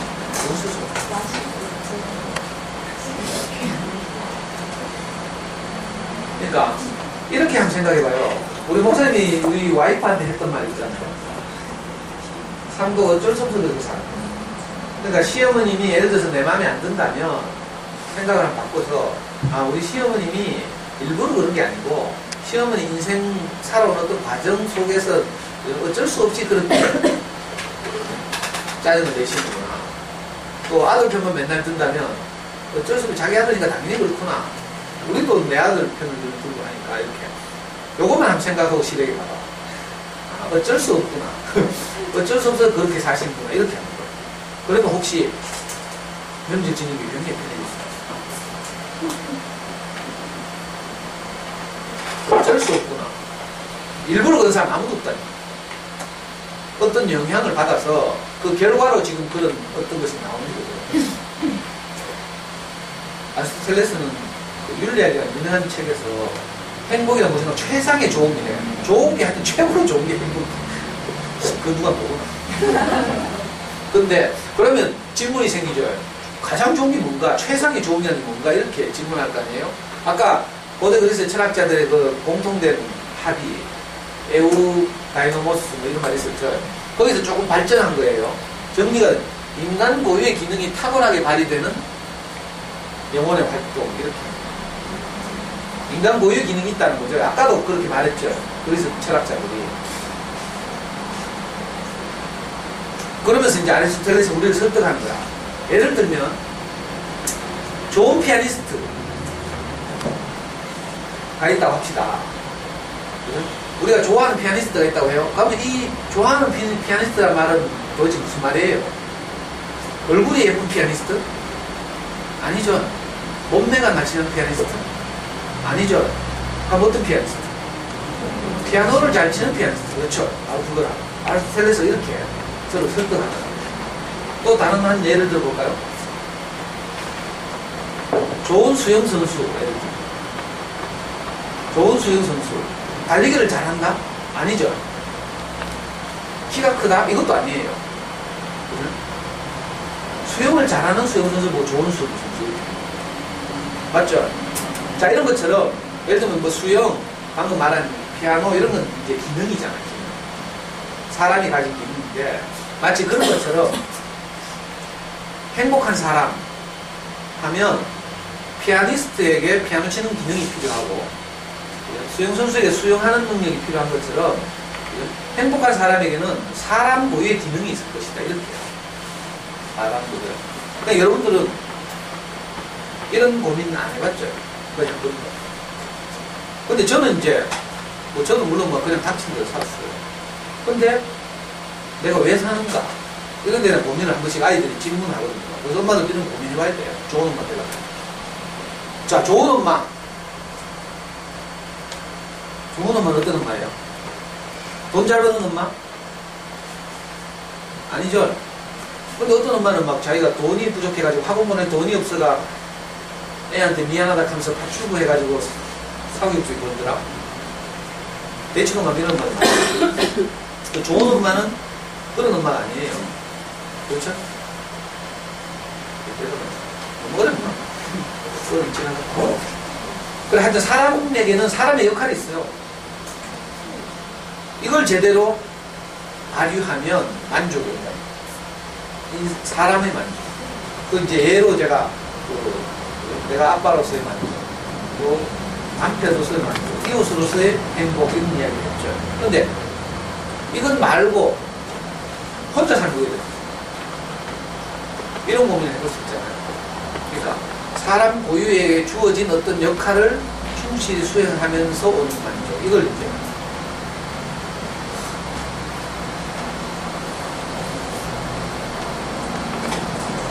이 사람은 이제 예수시대에 살았던 로마의 유명한 웅변가죠. 말을 정말 잘하는 사람이에요. 그래서 황제 네로의 스승이었기도 하고. 이분이 이런 말을 했어요. 유명한 이 사람 변적으로 유명한 사람이에요. 논쟁하고 막 사람 설득하고 수사하게 다니는 거였죠. 자기가 쓴 책 행복한 삶에 대하여라는 책에 보면 이런 말이 있대요. 모든 사람은 행복하게 살기를 원한다. 그러나 진짜 행복하게 사는 것이 무엇인가에 관해서는 전부 눈이 멀었다. 이 말 들으니까 제가 여러분들도 그랬죠. 진짜 행복이 뭔지 몰라가지고 우리가 엉뚱한 것을 행복인 줄 알고 내 맘대로 어떻게 아이를 키워보고 뭐 남편을 어떻게 고쳐보고 이렇게 하는 것이 행복인 줄 알고 지금까지 살았어요. 이게 아니라는 거야. 이런 고민을 이제 같이 한번 해보는 거죠. 오늘 돌아가는 남편들하고 행복이란 무엇일까에 대해서 토론해봐. 다음 주 추석 지나고 오면 제가 워크북을 다시 나눠주고 또 쓰게 할 거예요. 이제 이게 적극 참여수. 이 호시원치 부모교육이 진보하는 거야, 지금. 일방적 이거에서 이제 피드백. 저도 엄마들 생각도 좀 알고. 근데 아무리 이메일 보내고 소감 날리라 해도 뭐 안 날리니까 할 수 없어요. 한번 볼까, 이거? 언제 행복한가? 아무거나 중간에서 랜덤으로 가는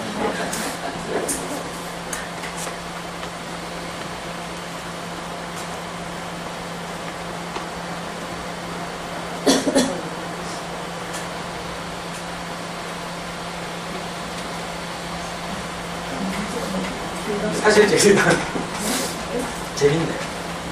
월급 생활비 얼굴 변하면 안 돼. 자기 거라고 그 눈치채기 얼굴 빨개지면 안 돼. 그러면 오히려 눈치 다친다니까.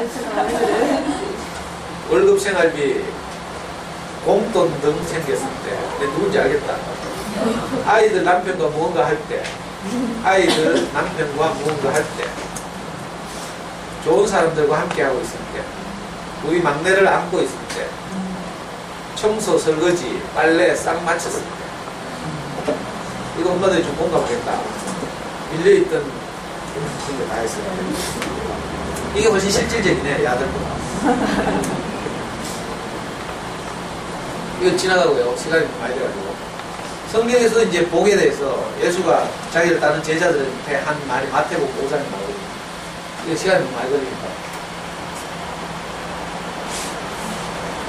일반적으로 이제 최근의 연구 동향인데 행복에 관한 가장 인기 있는 점이 심리학적 정의겠죠.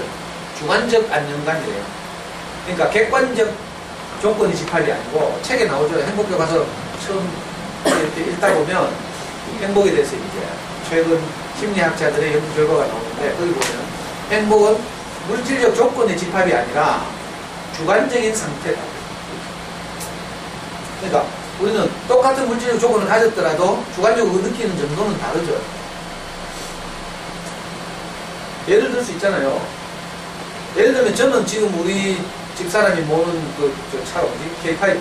K5가 참 마음에 들어. 희한하게 마음에 들어. 디자인도 세련되고 있잖아요. 그리고 거기 우리 마누라 친구가, 와이프 친구가, 우리 와이프가 계속 그 친구를 상담해주고 이랬거든. 옛날 학교 동료 교사로 만났는데, 우리 와이프는 우리 교회 오면 직설도 못하고 간증도 하면 안 하는데, 학교 가면 뭐 부처님 소리 듣거든. 이 공짜로 목사님한테 받아놓고는 이게, 고맙다고 한 번도 앞에 나서 간증한 적이 없어. 근데 자기 사는 데 가면 막 부처님 같이 한다. 또 어떤 동료가 이제 절친이 됐어. 근데 이 동료가 자기 인생 살면서 생산되는 쓰레기들을 항상 우리 와이프 만나가지고 다 배출하는 거죠. 또 우리 와이프 쓰레기통 역할을 준 거야. 그게 너무 고마워가지고 옛날에 그 K5 우리 몰드차 산타모가 불 탔잖아요. 엔진 눈에 불이 나가지고 우리 명이 동대구에 내려온다 해가 태우러 가다가 신천동에서 불이 나가지고 119 불렀잖아. 그 소방차 와가지고 불 끄고 막 이런 폐차시키고. 근데 겨울이었어 그때. 그래 자기 친구가 이제 차 없이 학교 출퇴근을 해야 된다고 우리 와이프 친구가 너무 안타까워가지고 빨리 차 사라고 천만 원 헌금했잖아. 거기다가 좀 돈 못해가지고 지금 K5 샀거든. 그러니까 사연 있는 K5야. 우린 너무 만족하라고요 K5가. 다른 욕심도 없고 그러니까. 그런데 어떤 사람들에게는 K5는 차도 아니지. 안락한 뭐 BMW나 뭐 좋은 거 이런 거 모은 사람들이 K5를 보면 주관적 만족감이 훨씬 다를 거야. 그러니까 사람에 따라서 느끼는 주관적 감정, 상태 이건 완전히 다른 거죠. 아이들의 성적을 가지고도 똑같아요. 어떤 사람들은 우리 아이 성적을 보고 정말 너무 좋다 이렇게 하는 사람도 있고 어떤 사람들은 옆에 친구 아들하고 비교하다 보니까 괜찮은 성적인데도 너무 못한다 이렇게 생각해요. 지난주 제가 그 상담한 어떤 엄마가 하잖아. 내가 볼 때 굉장히 잘하고 있는데 엄마는 뭐 아무것도 모르고 막 우리 애 너무 못한다고 이거 알고. 그래서 이건 뭐 어쩔 수 없어요. 주관적 안정감, 주관적 만족감이니까 할 수 없는 거예요. 그래서 이제 심리학자들이 연구한 게 이게 어느 대학에 선거했다더라.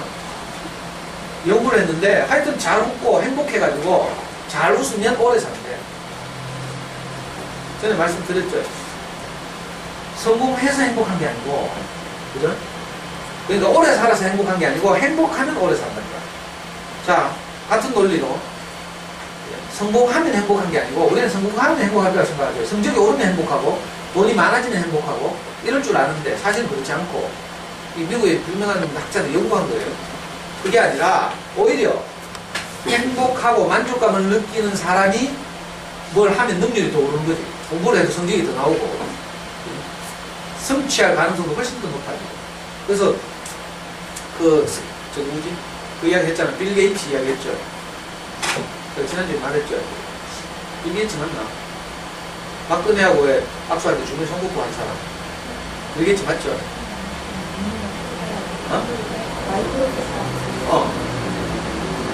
빌 게이츠 아니야? 누구지? 갑자기 이름이 생각나.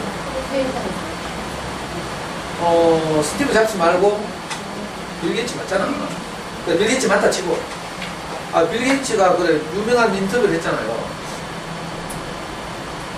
지금 이렇게 큰 성공을 이루니까 진짜 엄청난 성공을 이뤘죠. 새로운 시대를 열고 이래가지고. 정말 크게 성공했으니까 정말 행복하시죠? 이렇게 물으니까 빌 게이츠가 한 말이 아니요. 내가 성공해서 행복한 게 아니라 저는 행복했기 때문에 오히려 성공했습니다. 이렇게 말했어요. 자, 이걸 우리에게 적용하면 성공이란 물론 다 다를 수 있어요. 우리가 뭐 행복하다고 빌 게이츠처럼 성공할 수는 없어요. 우리는. 그죠? 주관적 능력이 다르니까 가진 능력이 다 다르죠. 그렇지만 행복하면 내가 할 수 있는 최대한의 성취를 이룰 가능성이 훨씬 높아집니다. 그러니까 우리 아이들도 마찬가지고 우리도 그렇고 행복하게 살면 하는 일이 더 잘 될 가능성이 높죠. 제가 강의를 해도 내 기분이 좋잖아요. 그럼 어른들한테 내 마음이 훨씬 더 잘 표현돼요. 그런데 어떤 경우에 내가 상태가 안 좋잖아. 오늘은 위험했는데 우리 겸이 엄마가 자꾸 지난주부터 이걸 자꾸 앞으로 당기자는 거라. 이 프로젝트 뭐지? 스크린을 촬영하면 이제 저하고 이 화면에 한눈에 딱 한 각도에서 잡히면 동영상을 보는 사람들이 훨씬 좋게 볼 것이다. 좋은 마음이 져요.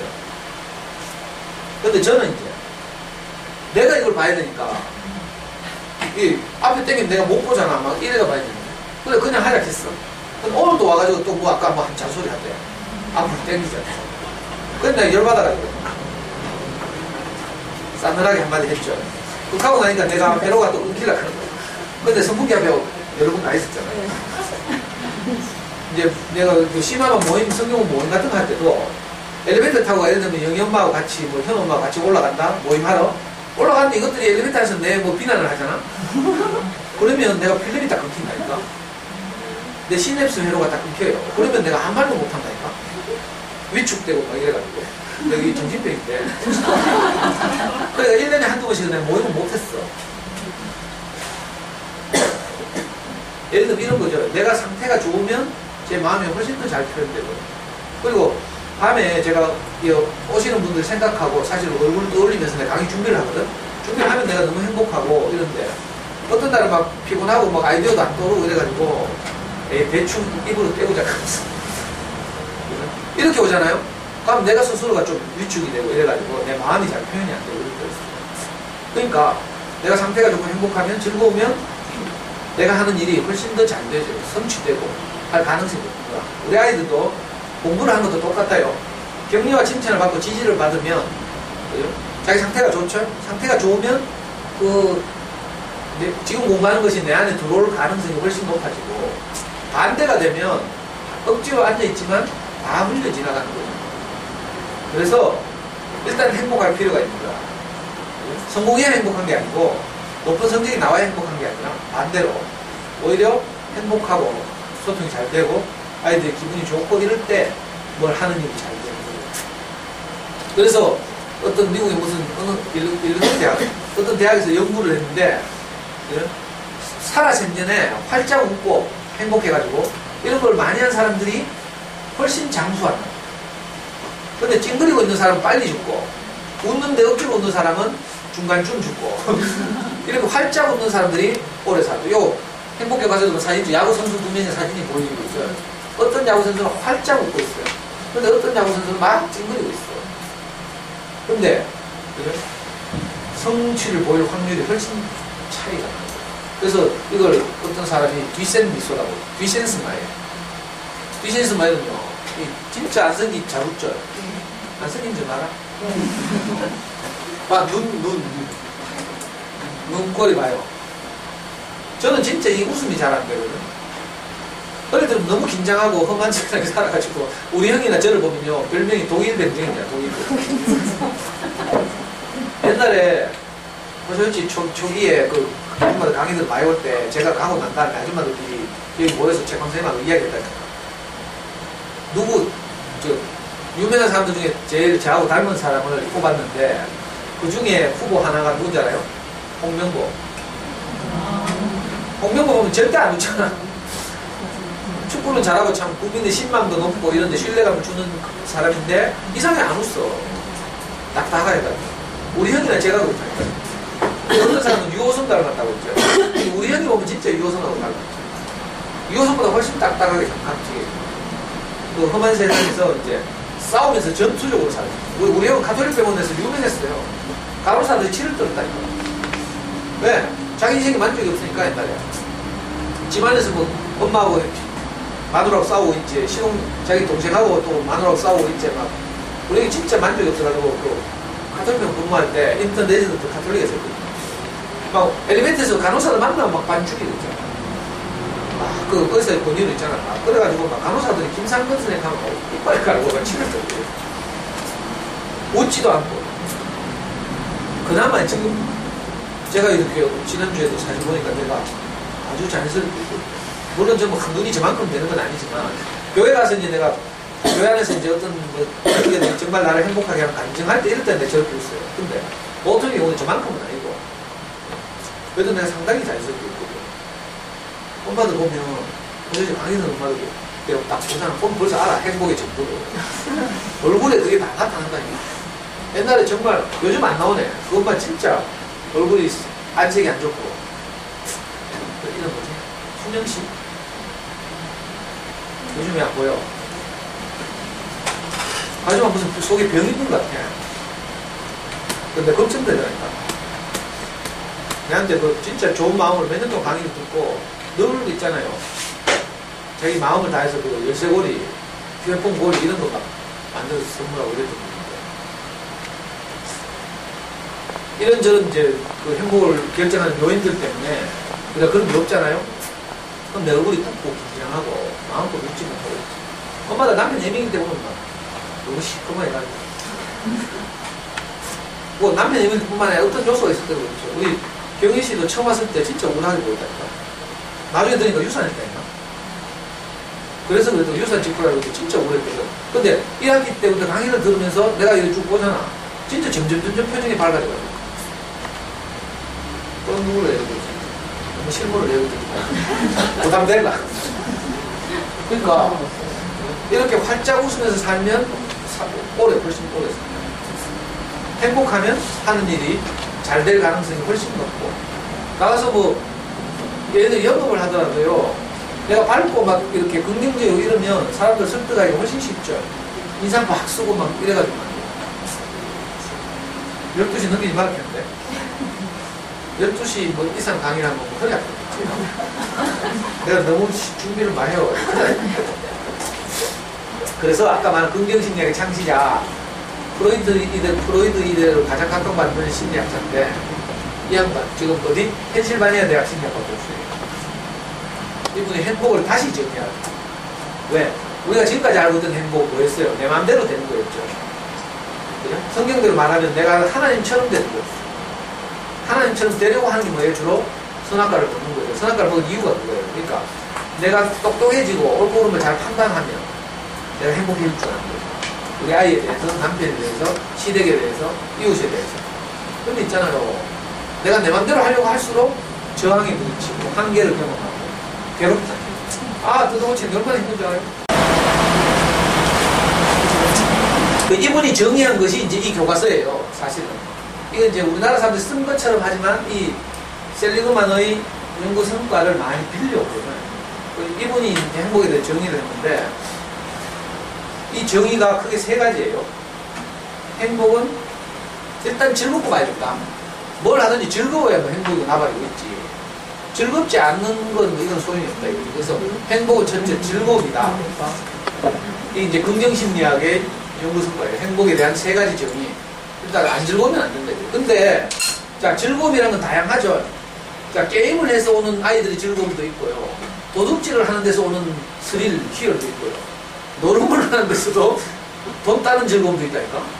자, 그러니까 그냥 즐거우면 안 되는 거지. 즐거움은 조건이긴 하지만, 하나의 조건이긴 하지만, 그냥 즐거워서는 안 되는 거라. 너무 다양하니까. 그래서, 즐거움 다음에 몰입이 아닌데. 왜 이 부분 왔어? 아, 의미. 두 번째가 뭔가 뭐예요? 의미 있는 즐거움이다, 이 말이죠. 의미 있는 즐거움. 가치 있는 즐거움, 이렇게 말할 수도 있겠죠. 아무 그냥, 의미 없이 그냥, 잠깐 있다 사라지는 이런 즐거움 말고, 지속적인 의미를 제공하는 즐거움. 이게 이제 행복에 대한 정의가 될 수 있다. 그전에는 우리는 전부 뭐라고 생각해요? 행복 자체를 고민하기보다는 행복의 조건들을 가지고 우리가 고민했어요. 그러니까 이런저런 조건이 완성되면 행복할 것이다. 이게 전부 물질적이고 환경적인 이런 것들 있죠. 이거였는데 이분은 뭐라고 말해요? 행복은 물질적 조건의 집합이 아니라 주관적인 상태다. 그 주관적인 상태는 이 세 가지로 이루어진다. 의미, 즐거움, 그리고 의미, 그 다음에 몰입. 어떤 가치 있고 의미 있는 일에 몰입하는 거죠. 집중하면 내가 다른 신음을 잊고 거기서 오는 즐거움을 내가 획득할 수 있습니다.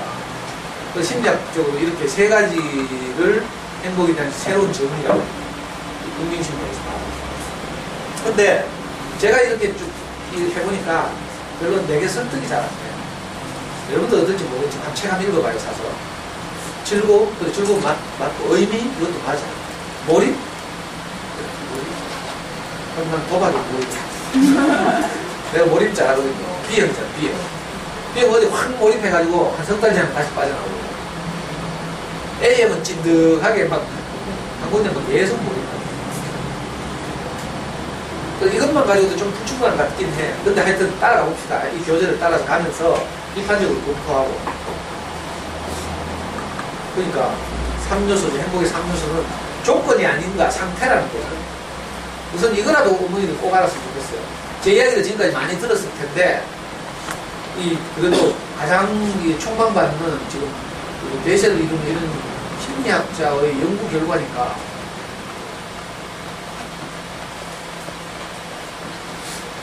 그래서 이 책은 모두 10개의 챕터인데 이 첫 번째 챕터가 행복이 무엇인가 고 나머지 챕터는 이제 9개 챕터 이렇게 되고요. 처음 세 챕터는 그래 어떤 마음으로 우리가 행복하게 살 수 있는가, 어떤 마음으로 살면 행복한가, 어떤 마음으로 세 가지 완전 바꾸기, 감사하기, 비교하지 않기. 그리고 어떤 마음으로 말고 어떤 마음으로 무엇을 하는가죠. 거기에 대해서 또 세 가지 이렇게 행복에 대한 기술, 이렇게 목표 세우기, 몰입하기, 의미하기. 이거 이제 한 과씩 이제 하루에 한 과씩 진행하는 거예요. 그리고 마지막으로는 누구와 행복할까 이런 문제죠. 누구와. 그래서 관계가 행복을 결정합니다.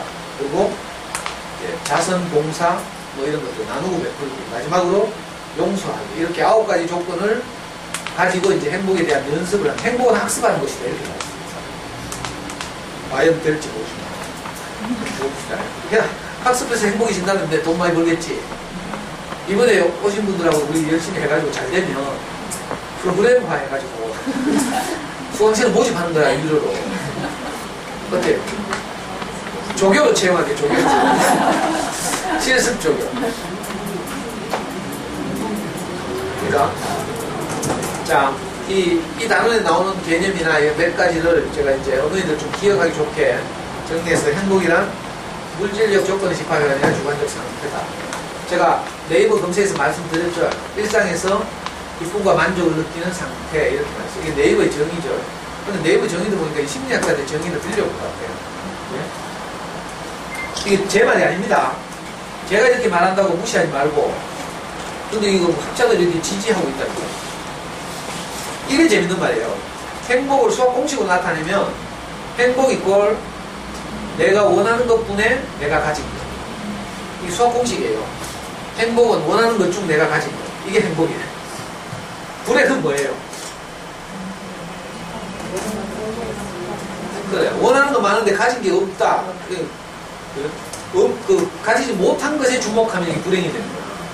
그런데 반대로 뒤집어서 원하는 것 중에 내가 이미 가지고 있는 게 많죠. 이게 나를 행복하게 하는 거라니까. 그래서 인도 철학자 오쇼 나주니시는 행복하려고 하면 행복을 놓친다. 이렇게. 행복을 잃어버려. 행복은 내가 노력해서 얻는 게 아니라 지금 여기에 있다. 이렇게 말해요. 물론 이것도 좀 애매한 말이지만 행복은 이미 우리 안에 와 있다. 이렇게 말해요. 유명한 말이죠. 그래서 오쇼 나주니시나 이런 사람들 다른 사람들 많이. 근데 그까지 이야기하니까 엄마는 머리 터질까 그래요. 근데 지금도 그 영향을 받고 있는 사람도 많이 있어요. 그래서 어떻게 심리적으로 자기를 잘 절제해가지고 자기 내면 안에 있는 소리를 듣는 거죠. 다이몬의 소리. 그리스 철학을 말합니다. 내면의 행복을 이제 주목하고 주시하는 이런 사람도 있어요. 근데 내면 행복을 주시하다가도 어떤 일이 벌어진지 알아요? 집중도 한 걸려가. 그럼 보통서 죽는다니까? 그러니까 이게 내면의 소리만 가지고 행복해지는 게 아니야. 그래서 불교에서는 해탈과 열반이라는 게. 해탈은 뭐예요? 그, 과거의 업이나, 뭐 습이나 이런 것들로부터, 일체의 번뇌로부터 해방되는 상태, 이걸 해탈이라고 하죠. 근데, 해탈해도 육신의 고통은 남아있는 거야. 그렇죠? 그 정신적 고통은 내가 번뇌로부터 벗어날 수 있어요. 어떤 경우가 되면, 정말 모든 것을 모으면 그게 가능할 수도 있어. 저도 이렇게 해보니까 상당 부분 가능해지더라고요. 근데 해탈만으로 안 된다는 거죠. 불가의 가르침이. 그래서 왜?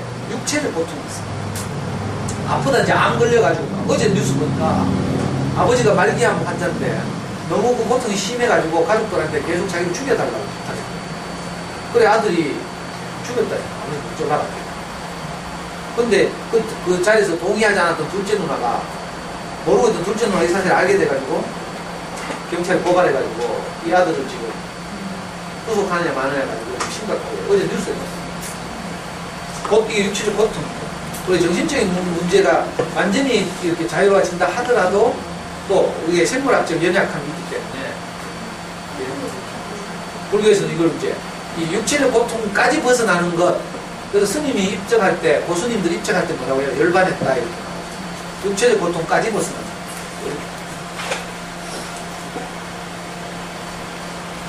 나중에 또 시간 나면 이 문제를 좀 말씀드리기도 하고. 하여튼 이거 재밌죠? 행복은 이 엄마들 수준에서 딱 맞는 말이야. 뭐, 철학자들 이야기는 좀 어렵지 모르지만. 행복은 원하는 것 중 내가 가진 것. 그러니까 여러분들 다 행복하지. 원하는 것 중에 가진 거 하나도 없는 사람 손 들어봐요. 설마 있을까? 하나도 없어, 원하는 것 중에. 그러면 안 되는데. 이것도 어떤 유명한 거예요. 다 맥락이 같죠. 행복은 당연한 것을 놀라운 것을 받아요. 제가 가끔 강의 때 이야기하지만 아이들이 학교 가는 거 이거 진짜 놀라운 일이에요. 여러분들 이거 별로 기뻐하지 않더라. 저는 진짜 명색은 말하지만 우리 명희가 학교 가니까 너무 좋더라니까. 여러분들 다 학교 다녀봐봐. 뭐 남들 다 가는 거 이런 거 알지. 우리 아이들 오늘 아침에 일어나서 무사히 학교 간 거 이거 너무 감사하고 칭찬할 일이에요. 당연한 것 같지만 놀라운 거라니까. 아이고, 그건 진짜 저는 몇 번이나 그 애 출근할 때, 학교 갈 때, 그 영광고등 교복도 좀 괜찮거든. 그래가지고, 그 사진 찍으려고 하는데 맨날 애는 뒤로 돌아서가지고 막 짜증내고 막 카메라 치우려고 하고. 그러니까 결국은 영광고등 교복 입은 사진을 하나도 내가 못 얻었어요. 근데 난 너무 그게 고맙고 감사하고 기특하고. 여러분들도 이번 수업을 통해서 이제 이 당연한 것을 놀라운 것이라고 인식하는 이제 이런 기적 같은 일이 우리 안에서 일어나기를 기도합시다. 예, 아이고, 12시 안에 끝내는데 20분 초가 있습니다. 미안합니다. 다음